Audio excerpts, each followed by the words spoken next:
Hi guys, and welcome to Cooperb Motorcycles. In today's video we're going to show you these, which are our bar risers for the Royal Enfield Continental. So we now have two types of bar risers available for the Continental GT. So on the left here we have our standard cap, which is literally just a screw-in cap to extend the forks and lift your handlebars above the top yoke. The other one that we now have is adjustable. So not only is it longer, but it gives you the preload adjustment as well, so you get a lot more adjustability on your front forks. Let's get into the workshop and we'll show you how to fit these bar risers to your bike. First of all, you want to get the bike jacked up nice and secure.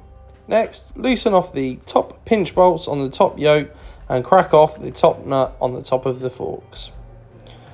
Next up, you want to take off your brake calipers and loosen off the nut on the front wheel, which will make things a lot easier for later down the line. Now you've got that done, I'd advise wrapping up the caliper and popping it somewhere safe. Now you want to jack up the front of the bike slightly just to take the weight off of the front wheel and keep everything nice and light and easy for you to work with. Next up, you want to push the spindle out of the front wheel. You might need to use a rubber mallet here just to knock the spindle through to get it started. Once you've got the spindle out, you can now remove the front wheel, taking care not to lose that all-important spacer from the left-hand side of the wheel. Next thing you want to do is remove the ABS sensor. So whip the bolt out, pull the sensor out, taking care not to lose the spacer that you will need to refit later on. Then pull the cable out of the retaining clip, being careful not to break that. The next thing that needs to be done on the bike is to loosen off the headlight brackets.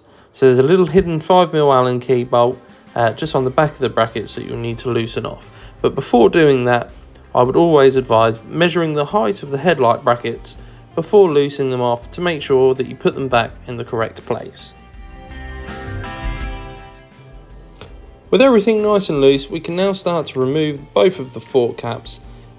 When removing the fork caps, you'll note when you take them both off, the washer will probably be stuck to the underside. So you will need to take this off, taking care not to drop or lose this, as you may need to use this when refitting the caps, depending on what one you have.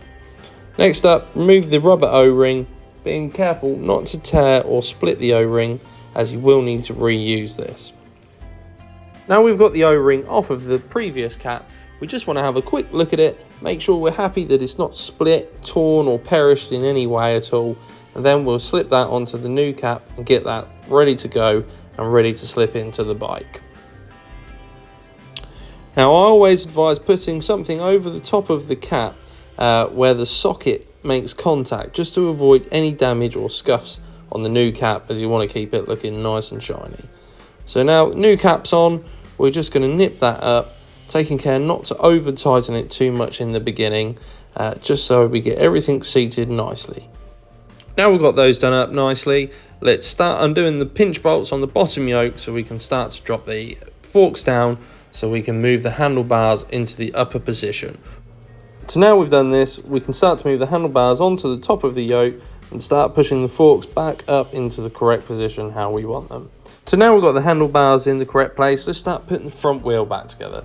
So first of all, you want to make sure you've got your wheel speed sensor lined up and that you've got your spacer seated correctly in the wheel, and then you can start to put your spindle back through and make sure you've got everything centralised and in the correct place.